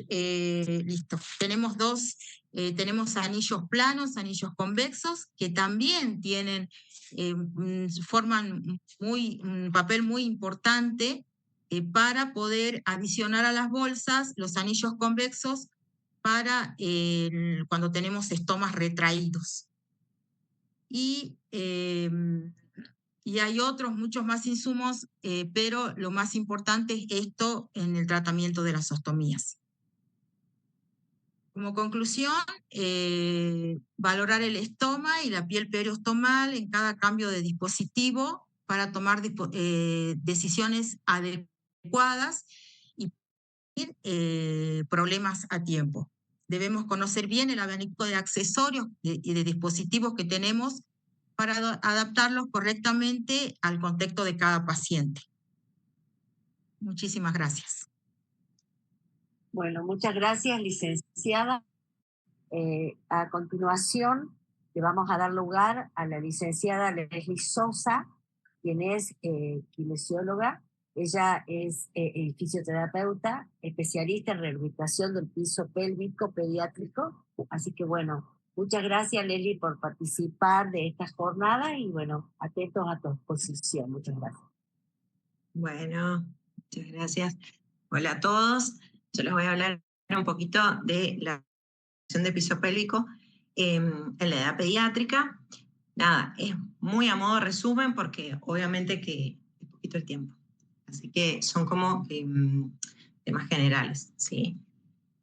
Yo venía después de Celeste, así que nada, lo mío es más postquirúrgico, ¿sí? Nosotros los kinesiólogos, especialistas en rehabilitación de piso pélvico, siempre vemos la parte postquirúrgica, ¿no? esto de que en la cirugía, si bien se resuelve toda la parte anatómica, ¿sí? La función siempre depende de un abordaje integral, ¿sí? Porque si no evaluamos quirúrgico, los kinesiólogos, ese piso pélvico, podemos dejar al niño con secuelas que afectan la calidad de vida, ¿sí? Si bien es como algo nuevo, la rehabilitación de piso pélvico, está bueno que lo conozcamos y que sepamos los beneficios que trae, ¿sí? Y todas las alteraciones que podemos encontrar a nivel funcional, ¿sí? Bueno, voy a empezar diciendo qué es el piso pélvico, más o menos para que todos tengan alguna idea, ¿sí? Son músculos que encierran por debajo a la cavidad abdominal y que dan fijación y sostén a las vísceras pélvicas, ¿sí? Tenemos estos sistemas, que son 3, que es el sistema urinario, el reproductorio y el evacuatorio, o el defecatorio. Es como que descansan, ¿sí? Reposan sobre estos músculos, ¿sí? Los cuales deben ser evaluados y tratados de forma integral, no por separado. ¿Por qué? Porque comparten los mismos aspectos embriológicos y de inervación, ¿sí? Más adelante voy a hacer un pequeño detallito ahí sobre este tema. Bueno, ¿qué relación podemos tener del Hirschsprung y el piso pélvico? ¿Sí? Como sabemos, y lo han dicho todos los profesionales que han hablado antes que mí, la constipación es el síntoma, la constipación es la complicación más común que tenemos en el Hirschsprung, ¿sí? Entonces, ¿qué decimos? Que además de esta constipación, hay otras alteraciones que nos acompañan, ¿sí? Como es la hipertonía, la hipotonía, la disinergia y la sensibilidad rectal alterada. Siempre hablo en relación al piso pélvico, ¿sí? La hipertonía, que se acompaña muchas veces con dolor o retención voluntaria en el niño. La hipotonía es esa sensación que tiene el niño de la evacuación completa, como que no puede sacar toda la materia fecal, ¿sí? Esto está acompañado generalmente en el síndrome de Down, ¿sí? Que es muy característico para eso también que el Hirschsprung tenga otro síndrome asociado, ¿sí? La hipotonía es en el síndrome de Down, por lo general. Después esta disinergia, en donde el niño lo podemos ver, esta disinergia más o menos de esfínteres, ¿sí? En donde el niño, ¿qué podemos ver? Que puja, ¿sí? Pero los esfínteres no se relajan, ¿sí? Entonces acumulan materia fecal. En esto se dan generalmente no en la edad, no en el Hirschsprung que fue operado neonatal, ¿sí? Sino un poco más adelante, como también le pasó al doctor Tartar, ¿sí? Entonces, que no es lo más común hoy en día, pero también existen esos casos, ¿sí? Y después tenemos la sensibilidad rectal alterada. ¿Qué es lo que pasa acá? El niño no percibe esa necesidad de evacuar hasta que esa ampolla rectal está llena de materia fecal. Que acá aparece lo que dijo Celeste, la encopresis o la incontinencia fecal por rebosamiento, ¿sí? Entonces, eso está bueno tenerlo en cuenta a nivel de piso pélvico para una correcta evaluación postquirúrgica. Hay un dato clave acá que lo he remarcado, que es que también ha hablado Celeste un poco de eso, es que el paciente con Hirschsprung no tiene el reflejo recto anal, ¿sí? ¿Qué nos permite el reflejo recto anal inhibitorio? La relajación del esfínter interno, ¿sí? Que cuando llega materia fecal, reconoce cuando hay materia fecal en el recto. Entonces, cuando ese recto se distiende por la llegada de la materia fecal o un gas, se activa el reflejo. El esfínter anal interno se relaja unos segundos, ¿sí? Y esa relajación permite que una pequeña cantidad de contenido rectal entre en contacto con la mucosa del canal anal. Entonces, gracias a esto, las terminaciones nerviosas de la zona distinguen si es gas, líquido o sólido. ¿Y qué intervención tiene la rehabilitación? ¿Sí? La rehabilitación, al tener la ausencia, digamos, el niño de este reflejo, la rehabilitación busca entrenar esas contracciones voluntarias, ¿sí? Y relajar conscientemente para compensar esas ausencias, ¿sí? Del reflejo. Bueno, bueno, como digo, voy hablando muy rápido. Siempre debemos tener en cuenta, como lo mencioné, todo lo que es los síntomas urinarios, ¿sí? Eso que por ahí hablamos todo mucho de la parte coloproctológica, que está re bien y que es lo que más se distingue, pero como dije, comparten aspectos embriológicos y de inervación. Generalmente, cuando un niño no evacúa bien, probablemente tampoco orine bien, ¿sí? Entonces, como comparten nervios, músculos y espacio, este intestino con la vejiga, tenemos que tener en cuenta, ¿sí? Esto para evaluarlo de una manera correcta. Entonces, el vaciado incompleto, ¿sí?, de la materia fecal favorece también a infecciones urinarias a repetición, a lo que es reflujo vesicoureteral, ¿sí? Si hay alguna disfunción vesical, que se ve mucho la enuresis en estos niños constipados, ¿sí? ¿Qué pasa? Empeora, ¿sí? La constipación nos hace que esto empeore. El dolor pélvico, las urgencias urinarias, ¿sí? Estas pérdidas urinarias que tienen estos pacientes, ¿sí? Es muy característico por ahí. Cuando uno hace una buena evaluación, te dicen, sí, se hace pis. Me dice, sí, Leslie también es constipado, pero se hace pis de noche, pierde orina, yo lo veo que está aguantando, ¿sí? Entonces, eso también es importante que lo evaluemos como kinesiólogos de piso pélvico y que los médicos no lo pasen por alto. Bueno, como estrategias de la rehabilitación que tenemos, ¿sí?, es siempre educar a la familia, ¿sí? Establecer una rutina para ir al baño, ¿sí? Esta rutina, ahí vemos en la diapositiva, podemos ver la posición correcta, y no tomarlo, por ahí a mí me ha pasado con pacientes colorectales de nos llevamos el celu, nos llevamos los juguetes, hay algunos que han hecho, no sé, pizarras en el baño, con tal de que el niño esté sentado y defeque. Me parece aberrante. ¿Por qué? Porque favorece más a las disfunciones de piso pélvico, ¿sí? Si hay hipertonía, bueno, más, y entonces esas cosas tratemos de no recomendarlas, ni como psicólogos, ni tampoco como bueno, con profesionales de la salud, ¿sí? Porque no está bueno ni que tampoco se lean 3 cuentos, porque por ahí el niño pasa ahora en el baño y en lo que menos se concentró fue en hacer defecar, ¿sí? Entonces, eso por un lado. El acto evacuatorio no debe durar más de 5 minutos, ¿sí? Eso de que se ponen, por eso decía tanto tiempo, no es correcto, ¿sí? No está bien. Bueno, no debemos llevar ni cuentas ni celulares, y también tenemos que tener, por ejemplo, darle opciones al niño para que no vaya a retener.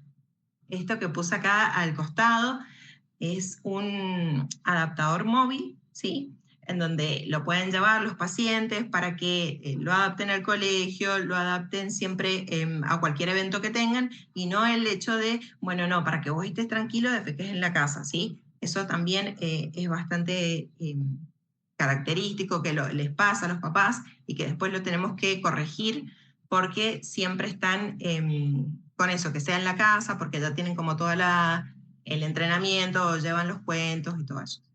Discúlpame, Leslie, te quedan 1 minuto. Sí, ahí voy rapidito. Bueno, otras estrategias que tenemos que tener en cuenta también son siempre con el cirujano, con el gastroenterólogo y con el equipo de salud, si tiene irrigaciones, si tiene enemas, si el paciente toma laxantes, y bueno, también la planilla miccional y defecatoria, ¿sí? Esto también lo debemos tener en cuenta para generar conciencia en el niño y en la familia. La dieta siempre tiene que ser variada, y bueno, tenemos técnicas en kinesiología como la neuromodulación, todo lo que es biofeedback de superficie intrarrectal, de acuerdo al niño lo requiera, y también todo lo que es el balón rectal, ¿sí? Siempre va a depender de cada paciente. Y no sé si, desensibilizar la zona si hay muchas cicatrices, ¿sí?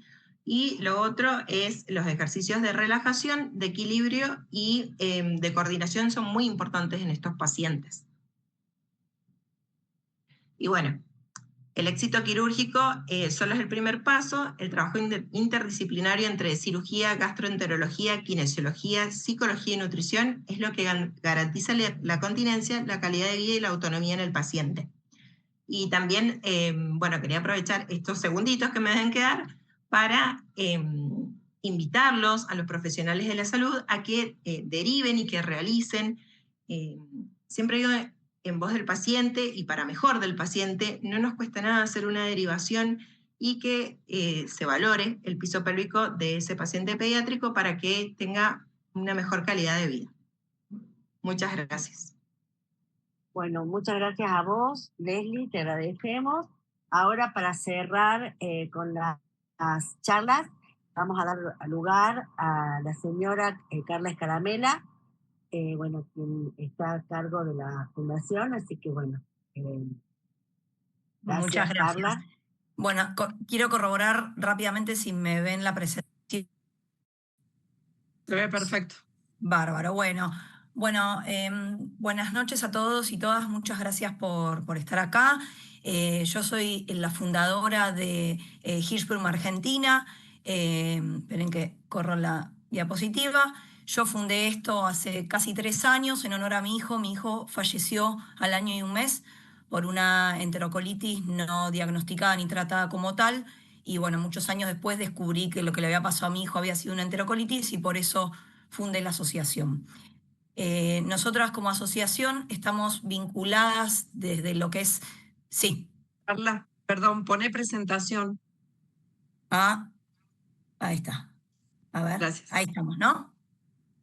Tiene que... ¿No aparece? Sí, bueno. Perfecto. Bueno, nosotras como asociación civil tenemos nuestra personería jurídica unidos a AMAR, o sea, nos llamamos MARPRUNG. AMAR es la Asociación de Padres de Niños con Malformación Anorrectal, que está fundada por Luciana Pareto, mamá de esta belleza que ven acá, que es Fefi, que fue diagnosticado de forma tardía al año y 9 meses de una malformación anorrectal. Y bueno, y nos conocimos y la verdad que trabajamos muy bien juntas, como siempre jorobamos, trabajamos colon a colon, así que hemos fundado MARPRUNG juntas, que trabajamos de forma independiente, somos voluntarias, pero en todo lo que nos podemos convocar y vincular lo hacemos juntas y por supuesto tenemos la asociación civil. ¿Cuáles son nuestros 3 ejes principales de trabajo como voluntarias y desde las asociaciones? Son 3, ¿sí? Por un lado, la difusión de las enfermedades, porque como bien dice Cintia y todos acá, lo que no se nombra no se conoce, no se piensa, no se diagnostica ni se trata. Entonces, bueno, nos tratamos de difundir las 2 patologías desde cada red social. La otra pata muy importante es la de la contención de las familias, ¿sí? Las familias que llegan con sospecha diagnóstica o estos diagnósticos están muy abrumadas por los diagnósticos. La carga de cuidador de ambas patologías es muy grande, tanto por las irrigaciones como por los estomas. Ni hablar de la parte del tabú que generan estas patologías colorectales para contarlos a las familias, a los amigos. Nadie entiende, las familias llegan con una carga muy grande a las asociaciones. Entonces, bueno, nos vinculamos tanto a través de las redes sociales, cada asociación, tanto AMAR como Hirschsprung Argentina, tenemos nuestra chat de mamis y de papis, así que imagínense, si los de el cole son intensos, imagínense esos chats llenos de fotos de caca. Y bueno, y la otra pata muy importante es la información sobre la cual trabajamos siempre de la mano de los especialistas. ¿Sí? Estas patologías son enfermedades poco frecuentes, con lo cual es muy importante que trabajemos a la par y complementariamente a la labor de los especialistas, si no, no podríamos dar soporte a las familias. Así que siempre eternamente agradecidos por este espacio de encuentro, que es uno más de tantos que venimos haciendo, pero este es muy grande, que se generó, así que gracias Cintia y todos los que están acá. Pero, digamos, a lo largo de estos 3-4 años que cada una venimos trabajando en las asociaciones, no solo nos vinculamos con especialistas y somos nexo con los especialistas tratantes a nivel nacional, sino que también brindamos charlas a la comunidad de diversas temáticas, ¿sí? Desde el diagnóstico hasta el manejo intestinal, digamos, diversas temáticas que nos convocan. Así que bueno, esa es la otra pata muy importante, la de la información de calidad que... Desde nuestras dos agrupaciones formamos parte de las dos asociaciones de enfermedades poco frecuentes o federaciones que nos nuclean en la Argentina, que son asociaciones paraguas, en donde están todas las asociaciones de enfermedades poco frecuentes de la Argentina, que son tanto FADEPOF como ALAPA, y también nos vinculamos con una agrupación, digamos, como un grupo de Iberoamérica, en donde estamos 8 asociaciones vinculadas, que se llama UNIASI, ¿sí? Que nos vinculamos. Esto no es una asociación federada ni formal, sino es una asociación que creamos de facto con las distintas asociaciones colorectales de la infancia y adolescencia de Iberoamérica, y nos vinculamos y tratamos de todo lo que nos convoca, compartir experiencias y demás. Bueno, acá está un poco, yo ya lo nombré, voy rápido porque apremia el tiempo. Dentro de también nuestra labor de divulgación, hemos creado cada asociación nuestros libritos, tanto Mi Hermanito Maravilla, que es el de Mar, como León tiene Hirschsprung. León tiene Hirschsprung es un libro infantil que creó una mamá y una tía de un paciente del grupo, que es León. Así que este librito se puede descargar desde nuestra página, como así también el de Mi Hermanito Maravilla. Y también tenemos un montón de materiales que hemos creado. Bueno, Celeste ya nombró la guía de manejo colorectal del control de esfínteres. También tenemos una guía que hemos adaptado al español, que es una guía de una asociación internacional que se llama Pull Through Network. Esa se ha adaptado al español desde Hirschsprung Argentina y está a disposición, por supuesto la validamos con un referente de Argentina. También está a disposición para las familias, para que les sirva de guía para todo lo que se viene. Así que esa también está. Y no menos importante es que esto es como digamos, nuestro caballito de batalla, que es la tarjeta de alerta de enterocolitis, ¿sí? Justamente este es un evento de alta morbimortalidad si no es tratado a tiempo con las medidas que nombró Celeste, con lo cual con esta tarjeta cualquier paciente y cualquier familia que anda por el país o en otro lado en donde llega a un lugar que es de nivel de atención primaria o de baja complejidad, y por supuesto los médicos que lo reciben no saben manejar esto porque es de baja prevalencia. Bueno, con esta tarjeta se le alerta al personal de salud de cómo tiene que manejarse ante este evento. Bueno, esto ya lo vimos. Bueno, no sé si fui muy rápido. La realidad es que en la Argentina y en el mundo no hay datos oficiales de la prevalencia real de la enfermedad. Se dice en la bibliografía que es 1 en 5.000. Sin embargo, esto es incomprobable, no sabemos si son más, si son menos, si hay alguna prevalencia específica por grupo etario, digamos, por grupo étnico o por región del globo, no se sabe. Entonces, digamos, al no haber tampoco registros oficiales en la Argentina, porque no hay absolutamente nada, se está y ya está, es un hecho, en un registro nacional multicéntrico de enfermedades Hirschsprung, ¿sí? El registro ya está aprobado por el Comité de Ética del Hospital Italiano, con la potencialidad de hacerlo multicéntrico a todos los centros del país que deseen participar. Obviamente que el registro es anónimo y es a cargo de cada especialista de cada centro de salud, pero la verdad que desde la asociación impulsamos esto, impulsamos la adherencia de todos los cirujanos pediátricos del país para que puedan presentar esto a sus respectivos comités y lograr la mayor adherencia posible para lograr contar con datos reales de prevalencia de la enfermedad de Hirschsprung en el país, y de esa manera también lograr políticas de salud acordes, porque hoy por hoy al no haber datos es cero. De hecho, el Registro Nacional de Anomalías Congénitas de la RENAC, que todos lo deben conocer, no tiene a la enfermedad de Hirschsprung como una enfermedad de reporte epidemiológico obligatorio, como sí tiene epispadias, atresia de vías biliares, malformaciones anorrectales, atresias intestinales. Entonces, el registro de enfermedad de Hirschsprung, por ser algo morfológico y no y no una malformación per se, sino algo anatómico, es cero. Entonces no tenemos datos. Por eso estamos impulsando esto. Bueno, Bueno, por último, ¿cómo llegan las familias a nosotros? A través de las redes sociales. Tenemos mucha presencia en las redes, tratamos de viralizar bastante el contenido desde las dos agrupaciones, y también las familias llegan por referencia de los cirujanos y de los gastroenterólogos y de todos los equipos tratantes con pacientes, que hoy por hoy nos vinculamos, tratamos en lo posible de vincularnos con todos. Entonces, bueno, a las familias, con los profesionales nos ven como algo de complementario y de valor para las familias, nos vinculan y así llegan los pacientes, ¿sí? Creo que no me falta nada más. No sé si alguien quiere agregar algo. También tratamos de hacer red con otras asociaciones, nos nucleamos. Hay un libro que es para transitar cirugías pediátricas, que lo generó el Hospital Con Amor, que son los mismos la misma agrupación que generó estas guías de control de esfínteres junto con la doctora Patiño y con nosotros. Y bueno, y un montón de asociaciones, grupos que ayudan a familias, ¿sí? De grupos de pacientes que, motivados por la necesidad y por el diagnóstico de sus hijos, ayudan a pacientes. Tratamos de vincularnos y ser red porque juntos es más fácil, ¿sí? Y nos ayudamos en lo que se puede. Nada más. Gracias. Gracias por estar acá. Un placer y una emoción muy grande poder hacer esta charla. Gracias a todos y todas.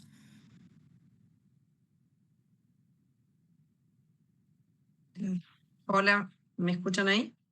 Sí. Bueno, no sé si hay un par de preguntas en el chat que ahora la vamos a hacer, pero primero quería agradecerles a todos los expositores que estuvieron, que dedicaron su tiempo, que venimos apurándolos acá en el tiempo con charlas muy cortitas, pero queríamos darle un pantallazo general desde la asociación hasta lo médico, lo quirúrgico, kinesiológico, gastroenterológico. Nos faltó nutrición, creo que esa es una pata para el después. Así que perdón por las nutricionistas, pero bueno, no dejar de pasar por alto esta primera vez que se celebraba el día, ¿no?, de Hirschsprung. Así que, bueno, primero les agradezco a todos, gracias a todos los participantes por haberse quedado hasta acá. No se vayan, que hay algunas preguntas. Y no sé, Marcela, si vos las copiaste, si no las leo. ¿Ves? Estás muteada. No Bueno. las copié, Cintia. Bien. Una de las preguntas que hacen del público, vamos a empezar por la de una mamá que tiene 2 hijas con Hirschsprung, y dice, ¿hasta qué edad tienen riesgo de enterocolitis? Una, si bien ahora tiene 15 años y la otra 8 años. Bueno, ya se dijo en la charla. ¿Querés, Celeste, decir o Janina, por fin? ¿Cortito? No, está bien. A ver, los niños con enterocolitis, nosotros esperamos enterocolitis hasta los 5 o 6 años. Obviamente que hay niños que no la van a producir nunca, y eso es así. El Hirschsprung tiene este espectro. Hay niños que se operan y pareciera que no hemos hecho, a veces encima, si los operamos endoanal y sin incisiones en el abdomen, ese niño no tiene ninguna cicatriz en el cuerpo, porque sus cicatrices quedan endoanales. Entonces, y esos pacientes, si tienen un buen hábito evacuatorio, que nos ha pasado, yo tengo algunos que les ha ido así, y esos niños no tienen ni enterocolitis, ni constipación, y hay un porcentaje de pacientes que les va muy bien así, pero hay un porcentaje que no. Entonces, nosotros esperamos en aquellos niños que tienen enterocolitis, que a veces son muy asociados a los pacientes que tienen síndrome de Down, esperamos unos episodios de enterocolitis como hasta los 5 o 6 años. Ya después de esa edad seguimos estudiando otras cosas, como la motilidad, lo que explicó la licenciada Leslie. O sea, hay otros factores que alteran el hábito evacuatorio y que pueden influenciar estos episodios de inflamación e infección colónica o intestinal. Perfecto. Buenísimo. Otra de las preguntas era que si le aplicaban la toxina botulínica, si se hacían los abordajes kinésicos posquirúrgicos igual. Eso, los abordajes kinésicos y post-procedimiento, eso un poco más la licenciada Leslie va a poder hablar, pero nosotros en realidad depende de la edad. No todos los niños, a veces son bebés, y nosotros aplicamos la toxina en niños pequeñitos, entonces creo que luego no hacemos ningún abordaje de piso pélvico hasta que el niño tiene un poco más de de control de conciencia. esfínteres y Leslie, de si conciencia. quieres abrir tu micrófono. Ah, bueno, Sí. dice que sí, ya fue respondida la disertación de la kinesia, así que perfecto. Pero bueno, no sé si querés agregar algo. No, sí, para hacer, por ejemplo, para trabajar más kine de piso pélvico sí se necesita que el niño tenga un poco más de edad.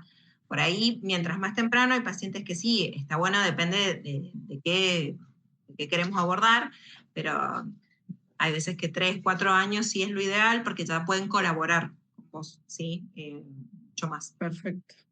Bueno, acá otra madre pregunta, su hijo ya tiene 8 años, es seguido con irrigaciones, hace poco recibió tratamiento con Botox y ahora está viendo lo del piso pélvico. Perfecto, o sea que es el paciente que va cumpliendo todos los parámetros, ¿sí?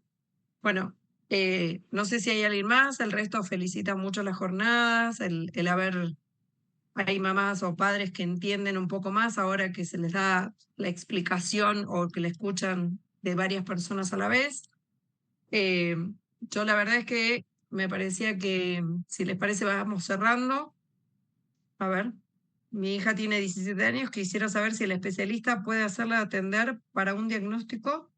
A ver, mi hija ya tiene 17 años y quisiera saber con qué especialista puedo hacerla atender para un diagnóstico. Primero, 17 años, está en etapa de transición o de transferencia, dependiendo de cómo se maneje y qué patología tiene. Si viene con una patología crónica gastroenterológica o quirúrgica gastroenterológica, la hará con su pediatra y después será transferida a un hospital de adultos. Si reciente es el diagnóstico de algo o sospecha alguna patología ahora a los 17 años, debería pasar probablemente a un hospital de adultos o a un médico clínico. Hay algunos pediatras que son los médicos de adolescentes que ven hasta los 18 años, la parte privada y pública. Y si no, depende de la patología, es hacia dónde tiene que orientar. Pero lo ideal siempre es que tengan un médico de cabecera, pero que todos aporten, de que estén de acuerdo, que sea pediatra o un médico de adolescencia o un clínico, ¿sí? Y después todos nosotros que somos especialistas estamos alrededor para generar una red de contención con el pediatra, porque si no, esto se fracciona y nunca sirve. Ni al chico, ni a los padres, ni a nosotros como médicos no tener a alguien que los relacione. No sé si están de acuerdo. Dicen que la jornada fue muy completa y que valió la pena. Les agradezco mucho. Para cerrar, yo quería reforzar un poquito algunas cosas que había dicho la doctora Villarruel. El generar la alerta, que no toda constipación, dependiendo obviamente de las edades, no siempre es funcional, no hay que dejarla pasar. Preguntar siempre a los pediatras y neonatólogos cuándo eliminó el meconio, si es constipado después, si se resuelve, controlarlo, derivarlo, como dijo la kinesióloga, la licenciada Leslie. Me parece que es fundamental el trabajo en equipo, tanto en cualquier ámbito, público y privado. Janina, que habló de las ondas, no tenerle miedo a las ondas, pero obviamente saber utilizarlas, porque si no podemos dañar. No poner supositorio, no poner sondas sin una indicación adecuada y sin bajo seguimiento. Para Patricio, que habló de las biopsias rectales, siempre son necesarias, no se hacen, el diagnóstico se puede esperar. Me parece que uno tiene que llegar a un diagnóstico y la biopsia es fundamental, ¿no es cierto? Tratar de utilizar el método que tenga más cercano y que nos dé más ayuda y no demorar en un diagnóstico. Patricio. Sí, por supuesto, siempre tenemos que llegar al diagnóstico y darle el título a estos pacientes que por ahí justamente a veces es muy difícil hacer la diferenciación con una constipación funcional y los pacientes con constipación funcional muchas veces nos llevan a que los biopsiemos por esta ansiedad y de descubrir la patología, pero bueno, es muy importante la biopsia y saber qué enfermedad tiene el paciente y descartar la enfermedad de Hirschsprung, por supuesto. Perfecto. La doctora Celeste también habló de, ante la sospecha de una enterocolitis, el uso adecuado de antibióticos. Si bien esto para los pediatras y para los padres, tenemos que ser prudentes en el uso de antibióticos en todos los chicos, desde el recién nacido hasta el adulto, para no generar resistencia, para no cambiar la microbiota. Siempre es bueno estar alerta y si hay una sospecha de una patología que es mayor a la gravedad que puede dar el antibiótico y si es necesario y bien indicado, ¿no, Celeste? la utilización de laxantes estimulantes o qué tipo de laxantes, siempre acompañados, no asustarse de que la medicación puede utilizarse en forma crónica, que no generan acostumbramiento, ¿no? Que eso muchas veces los papás lo tienen de algo que salió como un mito, que si le damos laxantes, los chicos después nunca más van a hacer caca solos, ya sea el constipado funcional como no. Insistir en la dieta, si toman pecho, que tomen pecho, ojo con la lactancia con fórmulas, si es necesario también, y qué tipo de laxantes, siempre bajo la indicación de un médico pediatra, el gastro y el cirujano, ¿no? Algo para redondear, Graciela, que enseñó de las ostomías, me parece que es buenísimo esto que dijo, que a los padres se los enseña desde el día que empiezan con la ostomía hasta que se van, y el seguimiento tiene que ser interdisciplinario, prevenirla y curar esa piel y tenerla lo más sana posible para evitar otra enfermedad agregada. Y bueno, la verdad es que las recomendaciones, esto de la postura que dijo Leslie de cómo defecar, lo de los 5 minutos para sentarse, creo que es muy bueno. Algunos tenemos que revalorar, algunos decimos, bueno, que vaya con la plastilina para que se olvide y no pierda el miedo al inodoro. En estos chicos, por ahí no tanto, sino la buena postura, saber a qué va a ir al baño, no el celular, nunca las pantallas, ¿sí? Reforzar eso. Y a Carla le agradezco un montón que nos haya dado este espacio, este tiempo y dedicado su vida en pos de otros chicos, ¿sí? Así que dejo la palabra si alguien más quiere decir algo. Agradecerle también, Cintia, a Luciana, que también Sí. está conectada, que bueno, son ahí compañeras, hermanas, así que bueno, muchas gracias a las dos y son las que impulsaron que podamos estar celebrando el Día de la Enfermedad de Hirschsprung por primera vez. Totalmente. ¿Sí? Sí, gracias a Lu también, que está acá desde que arrancó hasta que terminó. Gracias. Perdón, Lu, si no te seguí la palabra. No, no te quería hacer hablar sin avisarte, pero gracias. Bueno, no sé si alguien más quiere decir algo, les agradecemos un montón. Se nos están yendo los participantes. Es hora de ir a cenar, cada uno a su casa. Damos por cerrada esta jornada, les agradecemos un montón, espero que haya servido. Y desde la Sociedad Argentina de Pediatría, el Comité de Gastro, Cirugía, el Hospital Materno Infantil, damos el compromiso de seguir tirando para adelante para que esto pueda ser marcado, renombrado, escrito y que tengamos registros nacionales, que es fundamental para la salud pública. ¿Sí? Doctora, disculpe, también había una pregunta. Perdón. La grabación de este curso va a quedar en la página web de la SAP recién a partir del lunes. La página de la SAP es www.sapfilialsalta.com sin AR y el Instagram @sapfilialsalta. Gracias, Laura. Laura es nuestra secretaria, que la tenemos acá siempre para ayudarnos en todo. ¿Sí? Así que, bueno, gracias Marcela, gracias Patricio, Leslie, Janina, Carla, Graciela. Espero no olvidarme. Al doctor Santiago, que se tuvo que ir y que la verdad que arrancamos llorando. Vemos que después se puede y que siempre hay algo más para aprender y para seguir mejorando la calidad de los chicos, ¿no? Bueno. Gracias a todos los profesionales, impecable.